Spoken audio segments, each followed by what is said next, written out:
혹시 여러분들 그 연예인들 본 적 있으신가요? 저도 우리 교회에서 제가 있었던 교회에서 그 연예인들을 본 적이 있는데요.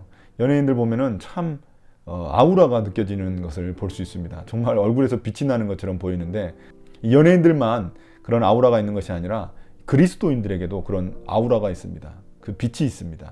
그 빛을 어떻게 우리가 발산할 것인지 오늘 말씀을 통해서 배워가면 좋겠습니다. 예수께서 이 말씀을 하고 계실 때 무리 가운데에서 한 여자가 목소리를 높여 그에게 말하였다. 당신을 뵌 태와 당신을 먹인 젖은 참으로 복이 있습니다. 그러나 예수께서 이렇게 말씀하셨다. 오히려 하나님의 말씀을 듣고 지키는 사람이 복이 있다. 무리가 모여들 때 예수께서 말씀하기 시작하셨다. 이 세대는 악한 세대다. 이 세대가 표징을 구하지만 이 세대는 요나의 표징밖에는 아무 표징도 받지 못할 것이다. 요나가 니느웨 사람들에게 표징이 된 것과 같이 인자 곧 나도 이 세대 사람들에게 그러할 것이다. 심판 때에 남방 여왕이 이 세대 사람들과 함께 일어나서 이 세대 사람들을 정죄할 것이다. 그 여왕은 솔로몬의 지혜를 들으려고 땅끝에서부터 찾아왔기 때문이다. 그러나 보아라, 솔로몬보다 더 큰 이가 여기에 있다. 심판 때에 니느웨 사람들이 이 세대 사람들과 함께 일어나서 이 세대 사람들을 정죄할 것이다. 그들은 요나의 선포를 듣고 회개했기 때문이다. 그러나 보아라, 요나보다 더 큰 이가 여기에 있다. 아무도 등불을 켜서 속에나 말 아래에 놓지 않고 등경 위에 놓아두어서 들어오는 사람들이 그 빛을 보게 한다. 네 눈은 몸의 등불이다. 네 눈이 성하면 네 온몸도 밝을 것이요 네 눈이 성하지 못하면 네 몸도 어두울 것이다. 그러므로 네 속에 있는 빛이 어둡지 않은지 살펴보아라. 네 온몸이 밝아서 어두운 부분이 하나도 없으면 마치 등불이 그 빛으로 너를 환하게 비출 때와 같이 네 몸은 온전히 밝을 것이다. 아멘. 오늘 말씀도 결국에는 그 예수님의 말씀에 대해서 적극적으로 반응하고 그들이 그 말씀을 지키는 데까지 나아가야 된다는 것을 알려주고 있습니다. 그 첫 번째 예로 예수님이 그런 여러 가지 가르침들을 주고 있으셨을 때 한 여인이 갑자기 예수님을 칭찬하기 시작합니다. 그 당시에 이제 사람들은 어떤 사람의 업적을 칭찬할 때 그 사람의 어머니를 칭찬을 했습니다. 그래서 여기서 보면 당신을 뵌 태와 당신을 먹인 젖은 참으로 복이 있습니다 라고 해서 어머니 마리아를 칭찬합니다. 그런데 이 칭찬에 대해서 예수님이 그 여인을 칭찬하신 게 아니라 뭐라고 하셨냐면 오히려 하나님의 말씀을 듣고 지키는 사람이 복이 있다고 이야기를 하십니다. 그러니까 이 여인에게 너가 그렇게 감탄하고 나를 칭찬하는 거 그거 좋다. 그러나 더 중요한 것은 하나님의 말씀을 듣고 지키는 것이다. 네가 감탄하고 칭찬하는 데서 끝나버리면 삶의 변화까지 이르지 못한다. 주님의 말씀이 우리에게 주어진 것은 결국에는 우리의 삶을 변화시키기 위한 것이다 라는 것을 이 여인에게 알려주고 있는 것입니다. 이 밑에 나오는 두 가지 예화도 결국 예수님의 말씀에 대해서 우리가 얼마나 적극적으로 반응해야 되는가에 대한 경각심을 주고 있습니다. 여기서 이제 29절부터 이 32절까지는 이 두 가지 구약의 예를 통해서 예수님이 말씀하십니다.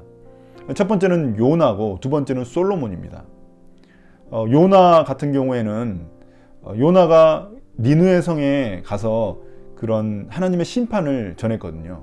요나는 그 땅에 가서 하나님의 심판을 미리 선포하고 싶지 않았습니다. 왜냐하면 그들이 회개해버리면 그러면 심판할 수가 없기 때문에 그렇습니다. 하나님의 심판이 있을 수 없기 때문에 그렇습니다. 그래서 이 요나는 오히려 소극적으로 그 심판을 전했습니다. 도망가고 싶었지만 결국 하나님이 그 요나를 갖다가 붙잡아서 데려왔기 때문에 요나는 아주 소극적으로 그 니느웨 성에 하나님의 심판을 전했습니다. 그럼에도 불구하고 그 성 사람들, 모든 사람들과 심지어 왕도 회개를 했다고 이야기를 합니다. 그런데 예수님은 진짜 적극적으로 오셔가지고 그 말씀을 선포하셨습니다. 하나님의 말씀을 선포하고 또한 하나님 나라가 왔다고 이야기를 하셨습니다. 그런데도 불구하고 그들은 반응하지 않았다는 것입니다. 제대로 적절한 반응을 보이지 않았다는 것입니다. 이것은 니느웨 사람들과 유대인들의 반응의 차이를 보여주고 있는 것입니다. 니느웨 사람들은 이방 사람인데도 불구하고 그들은 요나가 소극적으로 하나님의 심판을 전했는데도 불구하고 그들은 반응했습니다. 그러나 유대인들은 예수님께서 직접 오셔가지고 적극적으로 하나님 나라가 임했음을 알려주고 있는데도 불구하고 그들은 제대로 반응하지 않았다는 것입니다. 그러므로 이 마지막 때, 심판 때가 되면은 이 니느웨 사람들이 그들의 이 유대인들의 심판에 대한 증인 역할을 할 것이라고 말씀하시는 것입니다. 또한 한 사람이 더 등장하는데, 그것은 남방 여인, 이 우리가 에티오피아 여왕으로 알고 있는 그 솔로몬의 지혜를 듣기 위해서 찾아왔던 이티오피아 여왕 이야기도 합니다. 이티오피아 여왕은 그 아주 먼 곳에서, 땅끝에서, 여기서 보면 땅끝에서 찾아왔다고 이야기를 하시는데, 땅끝에서, 그 먼 데서 이 솔로몬의 지혜를 듣기 위해서 이 솔로몬을 찾아왔거든요. 그런데 예수님 같은 경우에는 지혜의 근원이신데, 지혜의 근원으로서 직접 이 땅에 오셔가지고 그 사람들에게 하나님 나라를 전하고 있으신데도 불구하고 그들은 적절히 반응하지 않고 듣지 않았다는 것입니다. 그렇기 때문에 이 남방 여왕, 이 이티오피아 여왕도 결국 심판의 때에 이 이스라엘의 불신에 대한 그런 증인 역할을 할 것이라는 의미입니다. 예수님은 결론적으로 말씀드려서 요나보다 더 큰 분이고 또 솔로몬보다 더 큰 분인데도 불구하고 그들은 적절히 반응하지 않았다는 것입니다. 요나 같은 경우에는 예언자이고 솔로몬 같은 경우에는 왕입니다. 그러니까 예언자보다 더 크신 분, 또 왕보다 더 크신 분이 바로 예수님이라는 것을 우리에게 보여줍니다. 그런 분이 심지어 하나님 나라의 메시지를 전하고 있는데도 불구하고 그 지금의 세대, 그 종교 지도자들과 일부 불신의 사람들은 적절히 반응하고 있지 않다는 것입니다. 심판 때는 이 니느웨 사람들과 또한 남방 여왕이 이런 그들의 심판에 대한 증인 역할을 할 것이라는 이야기입니다. 이 마지막에 등장하는 이 몸의 등불에 대한 예도 마찬가지입니다. 이 눈이라는 것이 결국에는 빛이 들어오는 통로로 그 당시 사람들은 생각했습니다. 그래서 눈을 통해서 빛이 들어오면은 온 몸이 밝아진다고 생각을 했습니다. 우리가 보통 눈을 이 마음의 호수라고 우리가 비유적으로 이야기하잖아요. 그런 것처럼 이 눈이라는 것은 마음의 그 상태를 의미합니다. 이 말씀을 통해서 우리에게 보여주려고 하는 것은 뭐냐면 그 눈의 상태가 결국 마음의 상태를 의미하고, 이 마음의 상태, 예수님의 말씀이 그 빛인데 그 빛을 우리가 어떤 마음의 상태로 받아들이냐에 따라서 우리의 온몸이 밝아질 수도 있고 완전히 어두워질 수도 있다는 것입니다. 그 통로가 되는 게 바로 눈이라는 것입니다. 그 마음, 우리의 마음의 상태라는 것입니다.